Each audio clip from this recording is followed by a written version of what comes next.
ভৌতিক চিঠি। হ্যালো বন্ধুরা, আমি সৌমদীপ। আজকে আমি আপনাদের এই চ্যানেলে 7ম নম্বর পর্ব নিয়ে হাজির হয়েছি।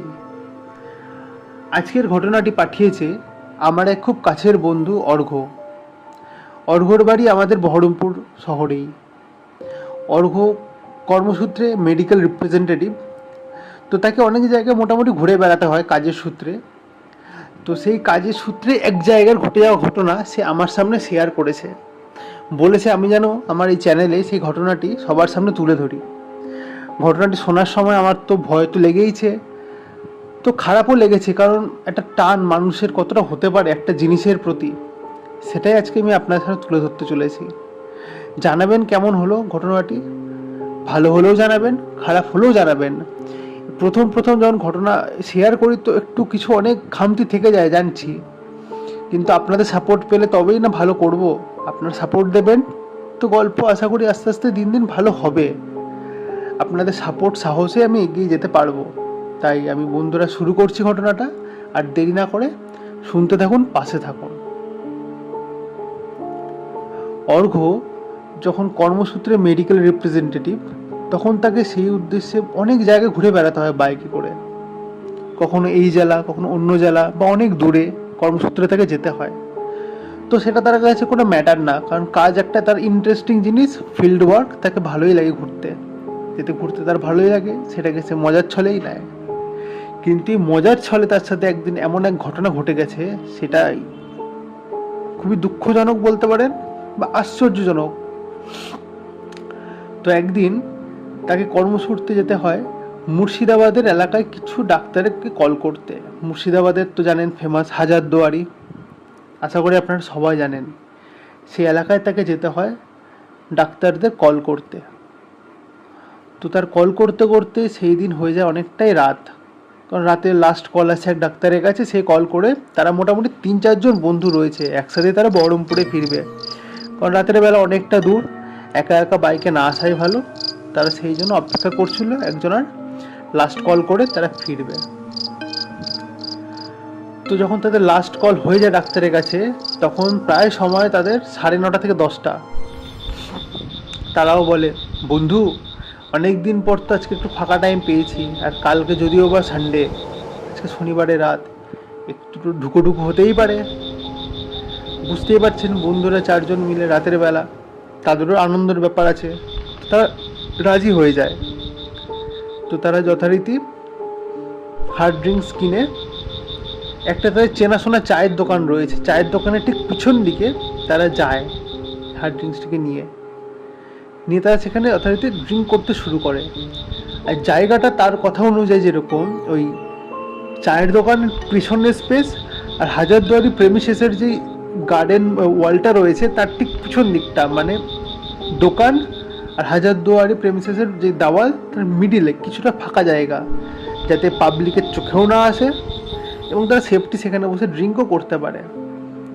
হয়তো এটা তাই জন্য ঠিক হয়নি, বা ঠিক উচিত না ড্রিঙ্ক করা, বাট তারা করছে, তারা বন্ধু বান্ধব আনন্দ করছে, তো তারা সেটা করছিল ড্রিঙ্ক।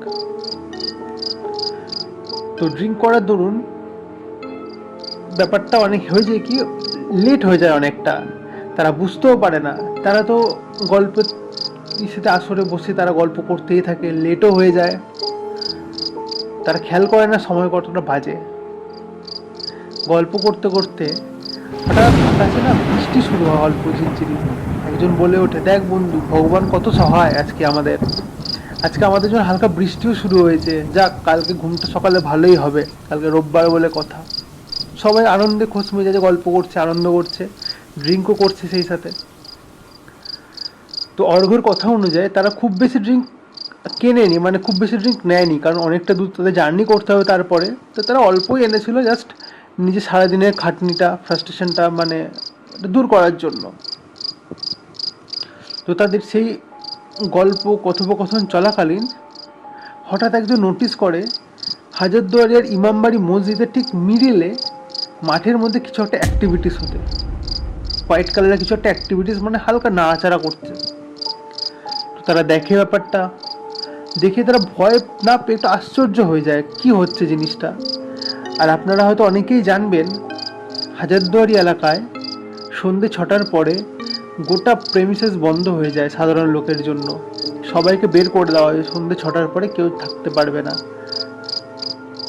মানে আর্কিওলজিক্যাল সার্ভে অফ ইন্ডিয়ার দরুন এটা নিয়ম ঘোষণা করা হয়েছে। যেমন ভাঙ্গার ফোর্টে 6টার পরে কেউ ঢুকতে পারবে না, মানে থাকতে পারবে না, সেম অ্যাজ ইট ইজ হাজারদুয়ারির প্রেমিসেসের মধ্যে কেউ থাকতে পারবে না। শুধু হাজারদুয়ারি না, ইমামবাড়ি, হাজারদুয়ারি, গোটা মাঠটার মধ্যে থাকতে পারবে না। তো তারা ভাবে আচ্ছা এখানে তো থাকার নয়, তাহলে কে নাড়াচাড়া করছে ওইভাবে।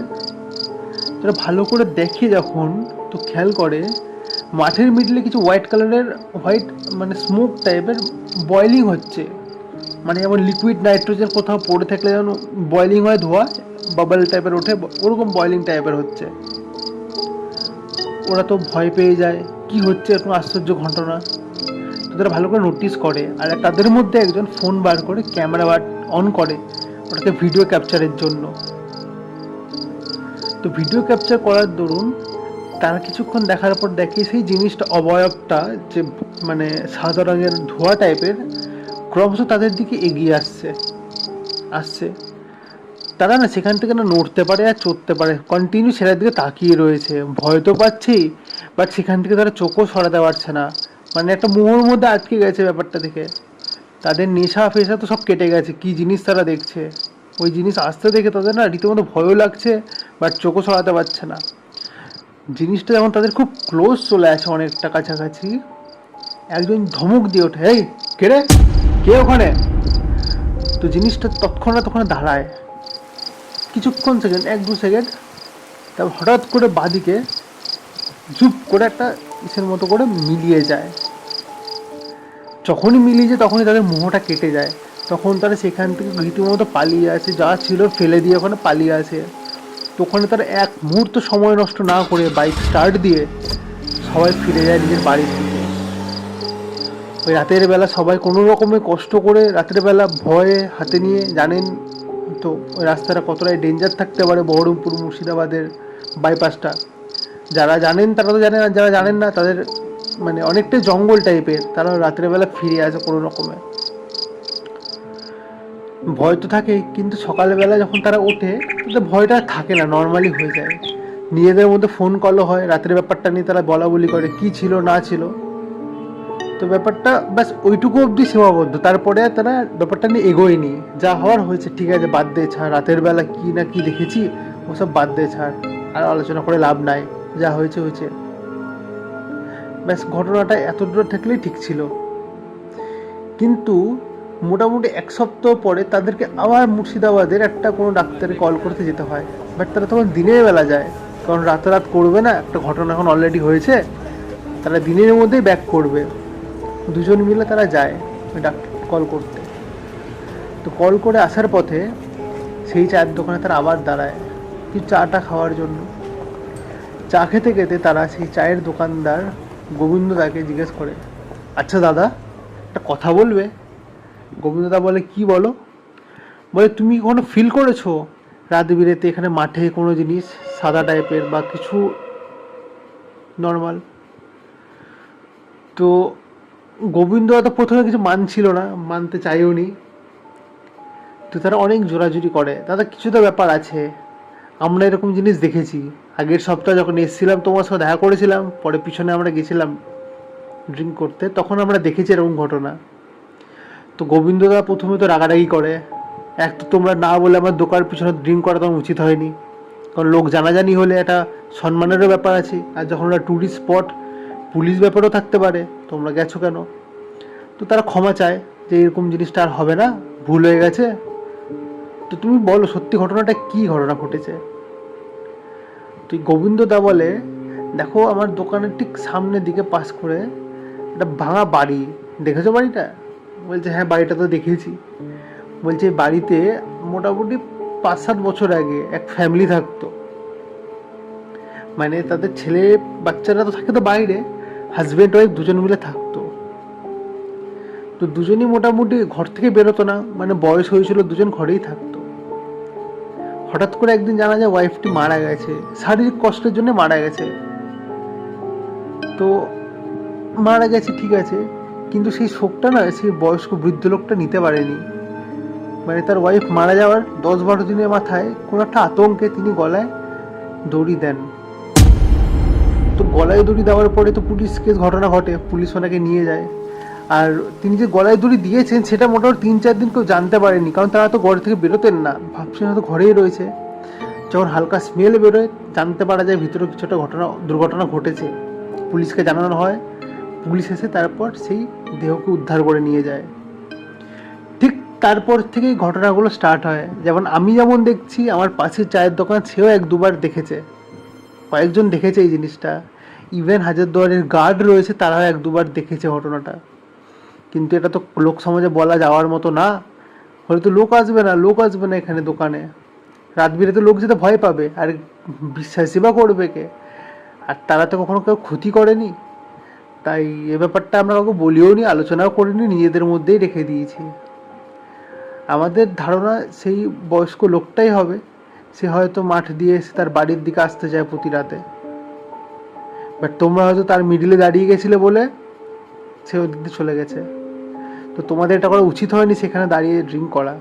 আর করবে না এরকম জিনিস, না সমাজের জন্য ভালো, না কখনো কোনো জিনিস ভালো। এটা যাই হোক, তোমাদের কোনো ক্ষতি হয়নি, এটাই ভালো। তিনি ক্ষতি করুক না করুক, বাট তোমরা ভয় পেয়ে যে তোমাদের নিজস্ব কোনো ক্ষতি করে ফেলোনি, এটাও একটা বড় ব্যাপার। কারণ তোমাদেরকে যেতে হতো অনেকটাই দূর, বহরমপুর, তার মধ্যে তোমরা ড্রিঙ্ক করেছিলে। তাই তোমরা ড্রিঙ্ক করে এইসব জিনিস আর করো না। কারণ এক তো হচ্ছে নবাবের দেশ জায়গাটা, কোথায় কি কি কখন লুকিয়ে থাকে কেউ জানে না। কত ঐতিহাসিক ঘটনা তার মধ্যে লুকিয়ে রয়েছে, তোমরা তো জানো না। তাই এইসব জিনিস আর করো না, যেখানে সেখানে দাঁড়িয়ে ড্রিঙ্ক করো না, কোনো জিনিস জায়গায় কোনো কিছু ফেলে দিও না, এটাই বলার। এইসব অ্যাটলিস্ট এইসব জায়গায় তো করোই না। তো তারপর সেটা শোনার পর অর্ঘ্য মানে জাস্ট রীতিমতো ভয়ও পেয়েছে, শকও হয়েছে, আর তার খারাপও লেগেছে। একটা বয়স্ক দম্পতি এই বাড়িতে ছিলেন, তার একজনের অভাবে আরেকজন সুইসাইড করতে বাধ্য হয়, তিনি হয়তো ফিরে ফিরে প্রতি রাতে আসেন।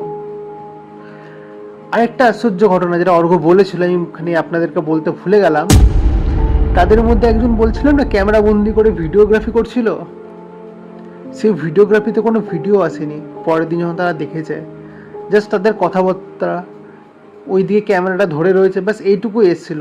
কিন্তু তার মিডলে না সাদা কোনো অবয়ব ছিল, না কোনো মুভমেন্ট ছিল কোনো কিছুর। কিন্তু তারা যখন ভিডিও করছিল না, ভিডিওর মিডলে সেই জিনিসটা দেখা যাচ্ছিল, বাট ক্যামেরায় লাস্টে পরের দিন কিচ্ছু দেখা যায়নি। তো কি বলবেন আপনারা? বলবেন কমেন্টে যদি ভালো লাগে। আমি চেষ্টা করছি ভালোভাবে আপনাদেরকে ঘটনাগুলো তুলে ধরার জন্য। বাজে হলেও বলবেন, ভালো হলেও বলবেন, পাশে থাকবেন। আর আশা করি পরবর্তীকালে আরও দিন দিন ভালো করার চেষ্টা করব। আপনারা চাইলে আপনাদের নিজস্ব সাথে ঘটে যাওয়া ঘটনা আপনাকে শেয়ার করতে পারেন আমায়, আমি এইভাবে তুলে ধরবো, আপনাদের 4টে লোক আরও শুনতে পারে।